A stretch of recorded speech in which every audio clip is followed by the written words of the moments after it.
I mean, I still feel, and I don't know how you came down on the Tressel situation, but when you look in the grand scheme of things, that what was it, memorabilia for tattoos, yes, is still pretty low on the rung of violations that are committed nowadays, and for what they had to deal with when it came to that, and to a great degree, that cost them a chance to play for the national championship in 2012.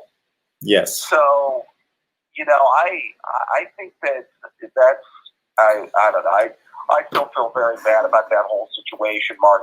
I never heard you necessarily outline your opinion on that one. My opinion is basically that rules are rules. And right. There are many rules that I don't agree with. I had a conversation with my son about a week ago. My son's 24 years old, and he came to the conclusion, and as he gets older, things are certain things that I have taught him or other people have taught him, his mom has taught him, come to light and seem to make more sense.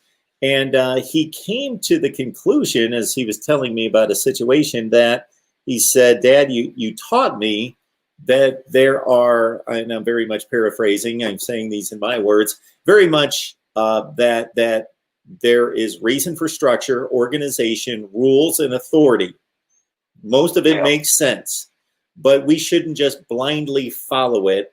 That if there are rules, regulations, authorities out there that break moral codes, ethical codes, our own faith or spiritual values and so forth, then they are to be questioned. We shouldn't just blindly follow everything, but we should have respect for the law, respect for the authorities and the rules and the regulations. Okay, in this case, Jim Tressel handled a situation poorly, in which there were rules in place that didn't make any sense. And not just for Ohio State, just don't make sense. When you think about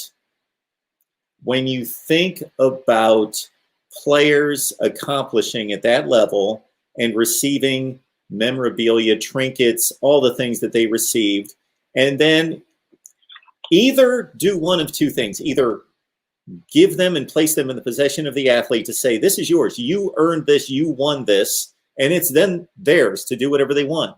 And I would hope that an athlete who received, gold pants for beating Michigan, or, a Rose Bowl MVP or a Sugar Bowl MVP would take value in that and want to keep that forever.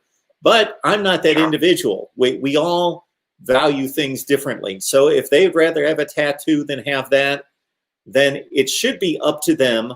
Or if you want to protect the status and the possession of those items, then you say possession A belongs to Terrell Pryor because he won the Rose Bowl MVP award, but it's going to be placed in a case at the university, at least for the duration of his eligibility, and then he can take it and do whatever he wants with it. But for the time being, it's going to be placed here. Not, we're going to give this to you, but you need to keep it. It's not really yours, and you can't do anything with it.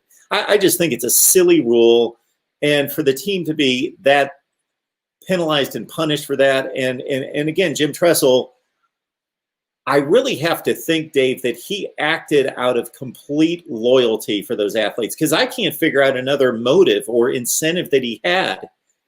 He wasn't a first or second year coach at Ohio State who had accomplished nothing. So it wasn't like he was thinking, oh man, if these 5 or 6 players get suspended and then a couple of them never play for me again and move on to the NFL, boy, and I go 6-6 this year, my job's, he had so much equity. He could have had a bad season, and even without those players, what were they going to go? 8-4, 7-5, whatever. And he keeps going from there, and he's fine. I think he was that loyal to those 5 or 6 players, and I can see that as being the only incentive I can come up with for Jim Tressel. But so for that, I feel bad for him. Yeah, I think it was by the letter of the law. I think he kind of got tripped up by what was in his contract, and I think he was trying to.